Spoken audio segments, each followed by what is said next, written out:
The Cowboys was a short-lived TV series that was based on the movie. You do a TV series about these boys, cattle drives, and of course they brought 5 or 6 of the young boys back from the movie into the TV series, and I played the role of Steve, and I was in junior high school, and it honestly was a little bittersweet. And I started working on the Cowboys, and it was a poor role. It was 1 or 2 lines in each episode. It was the first time in my life where I was on a movie set and said, you know, I really don't want to be here.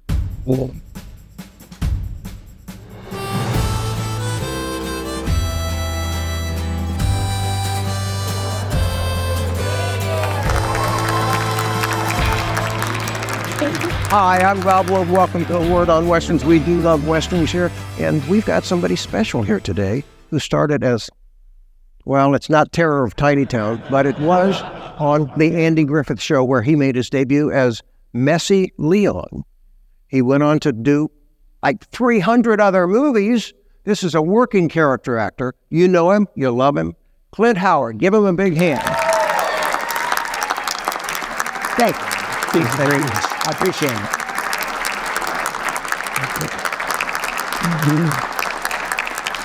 I listened to your book that you and your brother wrote, and I just loved it. There's emotion in it. There's laughter, a lot of laughs, and some tough times, too. Well, yeah, it was Ron and I, thank you very much, Rob. Ron and I wanted to be honest. We felt like that was the only policy that we could travel down. Mm-hmm. We didn't have a lot of salacious situations in our childhood that you know, the show business gave us. So, you know, it just, I don't know, wanting to stay along that honest path was important to us. And I'll tell you what, it really was a love letter to Mom and Dad. My dad, Rance Howard, and my mom, Jean Howard, were both people that were so special that writing a book about them and writing a book about what they gave us really is short. I mean, well, what Dad gave me especially, I'll just speak personally. My dad was just such a wonderful, wonderful man. And as I look back, a genius human being, mm-hmm. you know, because he was able to guide his boys, hence the name of the book, The Boys. He was able to guide his boys through some very, very tricky waters. Well, and it was unusual for him. I know that he wanted to be a cowboy star. And suddenly that didn't happen. He was one of the most prolific character actors around, but he had 2 really qualified sons, and he must have been just a giant help for you guys. But what was it like for him then to not be that cowboy star? Well, I'll tell you what, you know, he didn't talk about it much, mm-hmm. but nobody breaks into show business to do a couple of lines, mm-hmm. you know. When he got bit by the show, when my dad got bit by the show business bug, he was 12 years old, and he just saw that connection between the audience. He felt the connection between the audience and himself, and that's what he wanted, mm-hmm. and that's what his dream was. He didn't want to be a farmer. He was raised on a farm. He was born on a farm. He was the first son of a farmer. And the expectation was that my dad was gonna be a farmer. And yet, when my dad hatched this dream in his brain and in his soul that he wanted something else, his parents, especially his mother, encouraged him to go for it. And on his journey, on my dad's journey, he ended up at the University of Oklahoma, and that's where he met my mom. And oddly enough, a fellow named Dennis Weaver was the fellow that introduced my mom and dad to each other. Dennis was an upper division student at OU at the time. He had come from Kentucky, and he was an upper division drama student, and he was running a scene study class. And my dad was a sophomore with no real credits. I mean, my dad didn't really go to college. He went there to pursue show business. And my mom went to college, and she was an ingenue, and anyway, Dennis matched them up in a scene study, and sparks flew. Now, Mom and Dad never gave us those details of those sparks, mind you. Our family was certainly PG, Unless, of course, my dad was talking about agents, which once in a while it would become a little more than PG. But my dad was a working actor and loved to work and pursued acting until literally the day he fell ill. My dad was 88 years old and was working on a movie called Appleseed, which, by the way, is now available on Blu-ray. And my dad is the lead in the movie. I want to feel that I have righted a wrong. And you haven't forgiven yourself yet? Life is full of little plums. Some you get to keep, some you got to throw back. And I play his son, and I have a very small scene at the end of the movie. It's not a small scene, but it's, he's throughout the movie. My dad was an actor, always an actor. Now, he was also, first and foremost, a father. And when Ron came along, and then when I came along, his priority was his family, his children, his wife, and then his business. So he never gave up wanting to be an actor. He also was a writer. He also, did writing. He wrote episodes for the Flintstones. He did episodes for the Rookies. He did episodes for the Andy Griffith Show. He wrote numerous episodes for Gentle Ben. Once the people down in Florida, and Ivan Tors and Andy White, recognized my dad had an aptitude for writing, especially in the second season of Gentle Ben, my dad wrote like 5 or 6 episodes. So anyway, he didn't give it up. What he did is what a brilliant man, what a brilliant genius human being. His priorities stayed true. One thing about my dad is nothing ever intimidated him. He could be around some of the biggest people in show business. And he didn't act like a bully. It wasn't the Rance Howard way or the highway, but he would not let show business intoxicate him or intimidate him. And as he guided Ron and I through these very tricky waters, he did it with it was beautiful. He was able to have roles in different series, and to reunite with Dennis Weaver, that must have been special for him.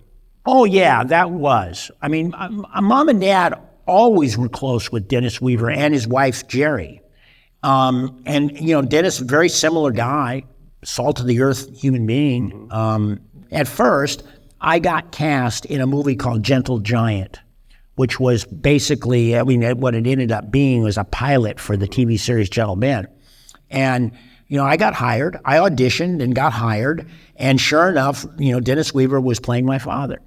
Vera Miles was also in the movie. And Vera Miles and our family crossed paths a number of times in our lives. And Vera, a wonderful, wonderful human being herself. Anyway, that Dennis decided to do the TV series.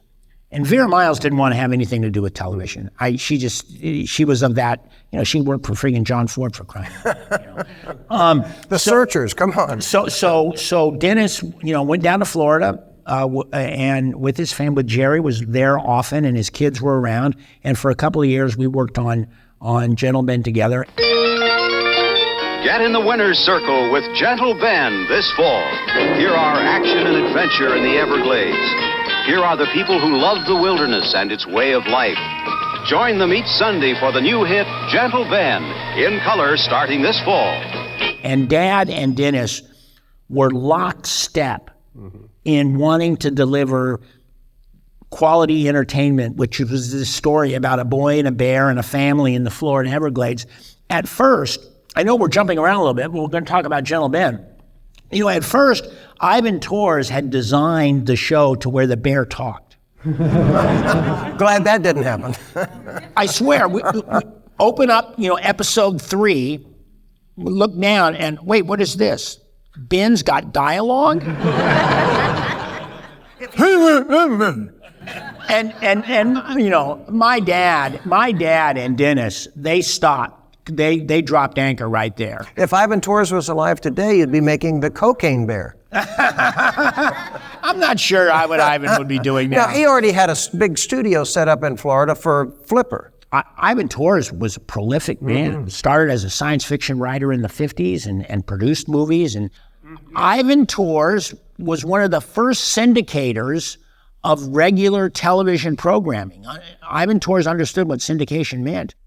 I think first was Sea Hunt. So he did Sea Hunt, Daktari, Cowboy in Africa.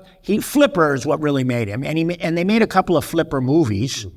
So Flipper was sort of his anchor, and then Gentlemen came along. And I remember one year, Gentlemen and Flipper were shooting simultaneously, and I never jumped in the water with the dolphins. They always discouraged that, but I got to pet the Flippers. Did Luke Halpin come over and pet the bear? I don't know. I'm not sure whether we would see each other once in a while. Listen, you also got to understand, back in those days, we were working fast. Gentle Ben, we would shoot an episode of Gentle Ben in 3 days. We were doing 10 pages a day.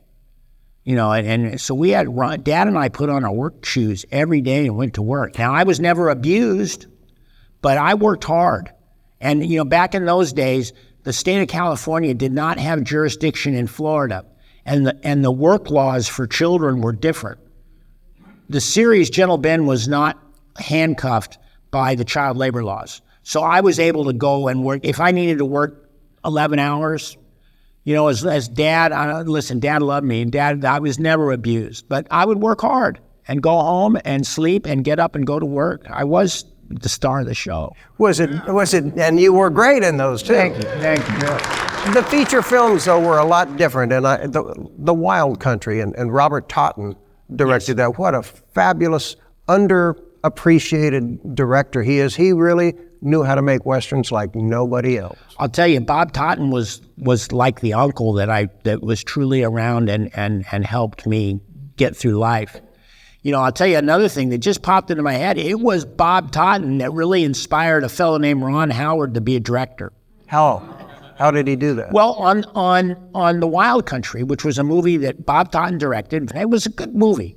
Didn't get much play. Disney was sort of not in a position that they are today, and the movie came and went. But anyway, Totten directed it. Totten was a fiery man that loved Westerns, and he lived and breathed Westerns, and we drew very close, and our families drew close. And Ron was just beginning to get the fire to be a director. Didn't know how to do it. He had a little camera that he would shoot little home movies with, but he didn't really know anything. And it was Totten that really, he called Ron out a couple of times. Because one time Ron showed him a little Super 8 film that he had made. And Totten said, "Well, that's good, Howard, but when are you going to make a real picture?" Totten was like that. Totten would challenge you. Totten was a beautiful guy, and I loved him dearly. And he died too soon. He had an opportunity to make the Sacketts, and he loved Westerns. The Sacketts is fabulous, but you did a Gunsmoke with him that Jack Elam was in that too. Yes, he hired me. Totten chose me to be in an episode of the Gunsmoke. I remember I lit fire. What I remember about that episode is I lit firecrackers under Festus's chair when he was sleeping. And the whole joke is he didn't flinch. The string of firecrackers went off and he didn't flinch. And I was, as a boy there in the town, I was completely disappointed that I couldn't rattle him.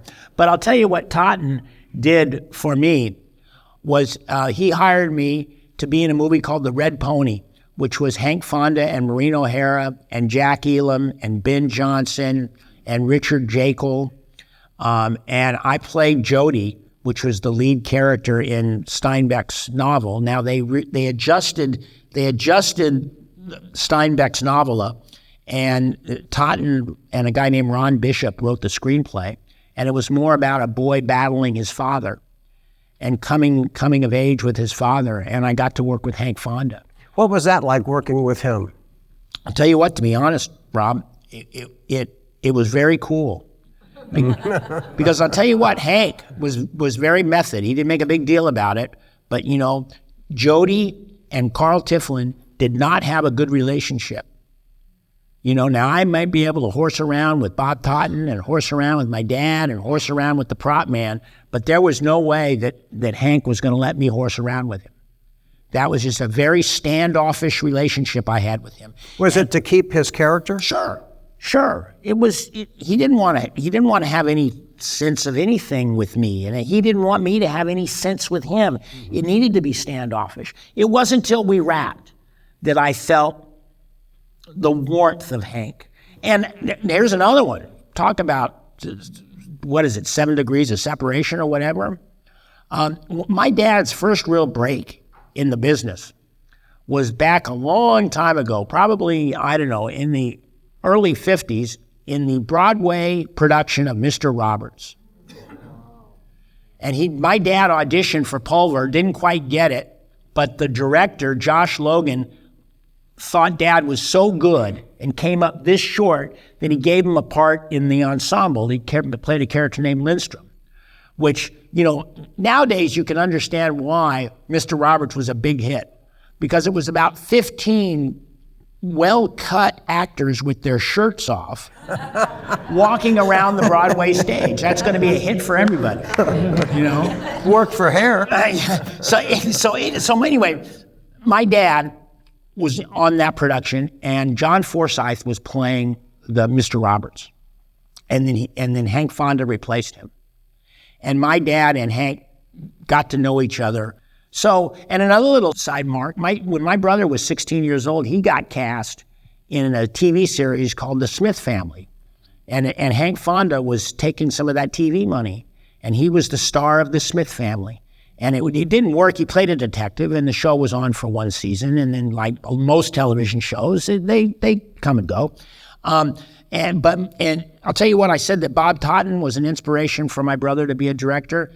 It was also Hank Fonda. By this point, Ron had worked with Totten, and then he had gotten in this position where he was no longer a child actor, and what he really wanted to do was be a TV director, and Hank Fonda was saying, yes, you can do it, Ron.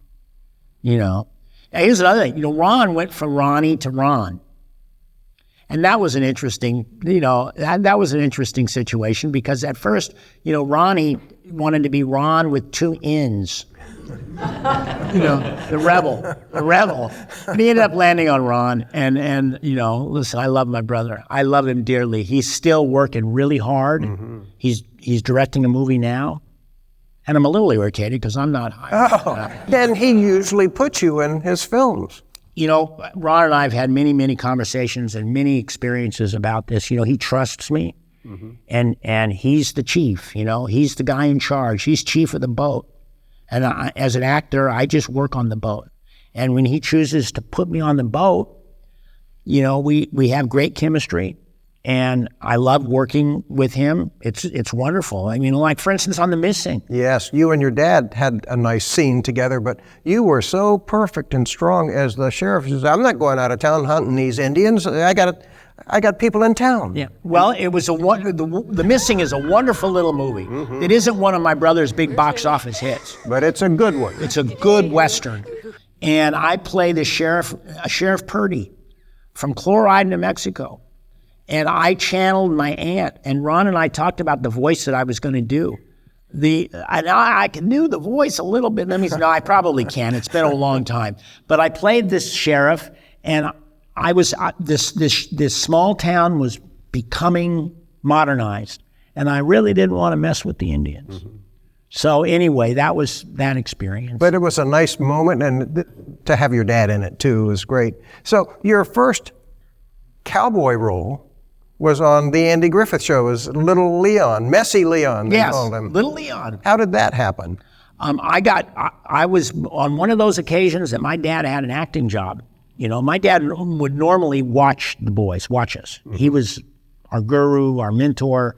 Mom would come to the set when necessary, and she was very capable of being on the set and handling herself and handling us. But that was normally something that Dad did. But Dad was away one day, and Mom had to take me down to the set while she watched Ron. And Bob Sweeney, the director of the Andy Griffith Show at the time, he directed most of the episodes. He saw me, and he thought of a wonderful bit I could do to help an episode. And they put me in the episode, and it was a funny little bit shot in December of 1961. And I worked on it, and I've been working ever since. Yeah. Yeah. I look at like Charles King's filmography, hundreds and hundreds of films, and then I look at yours and hundreds of films and TV shows. You know, don't say no.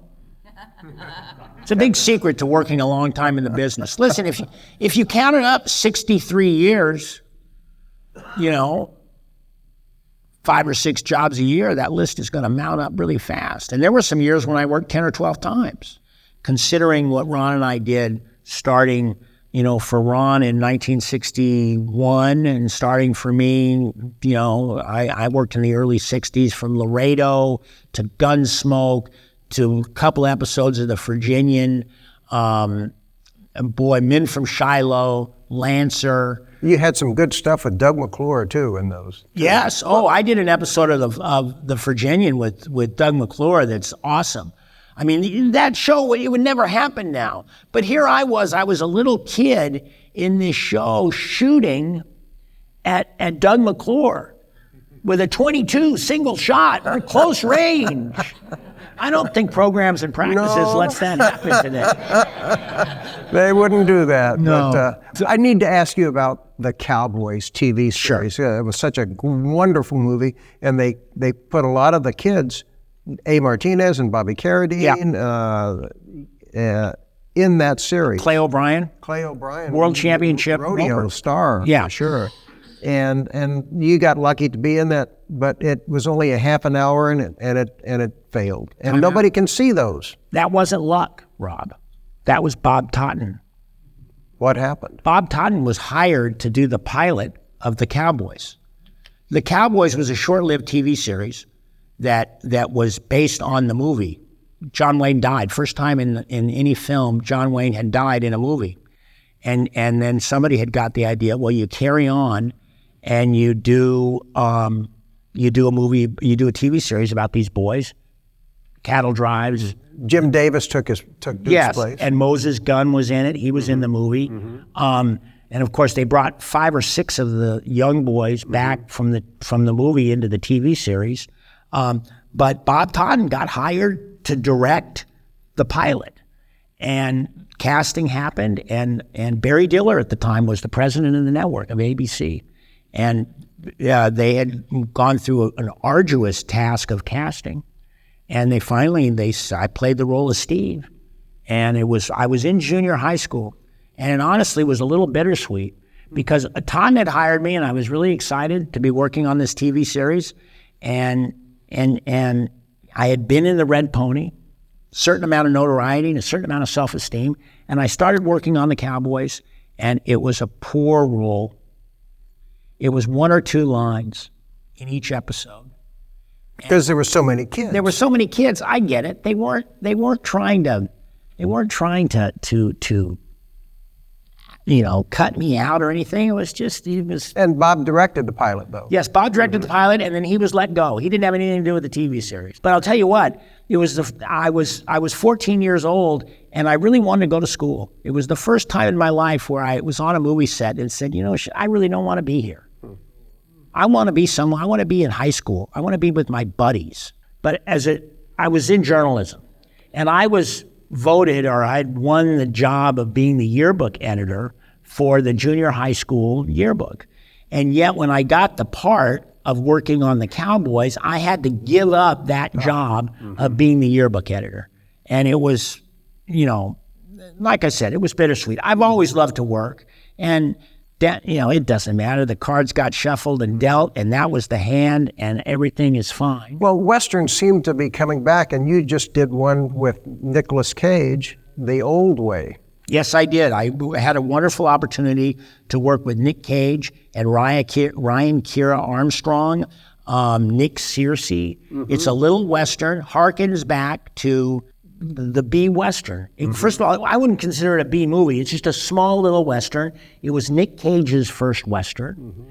And it was a wonderful experience, shot in Montana. It was really beautiful. I went up there with my wife, Cate, and our daughter, Rafa, and for 3 weeks we were in we were in literally God's country, just north of Yellowstone National Park in like the late summer, early fall. You should have bought some property up there. It's so great. Well, yeah, you know, that land race has been won by a lot of people who sit next to Bezos at the dinner table. You know, but it was beautiful, beautiful country. And listen, I love Westerns. I wish more got made. I love playing this character Eustace.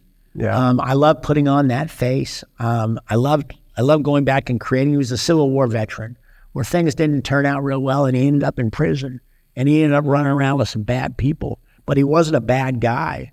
So, you know, I pieced together kind of a backstory for Eustace, and it was fun to do. A nice character, and Westerns are fun to do, and your book is fun too, and I want everybody to run out and get The Boys, and the book is a good read, but to have the audio version where he reads a chapter and Ron reads a chapter, Ron with one N, and it's just terrific. A lot of heart, and your journalism studies paid off. Well, thank you. Thank you very much, Rob. I really appreciate it. And yeah, I would encourage people, listen, we're real proud of it, and it is a really unique journey. But I want to thank you for coming in and making the time to share your stories with all of us today. Well, thank you. I appreciate it. Thank you. Thank you very much.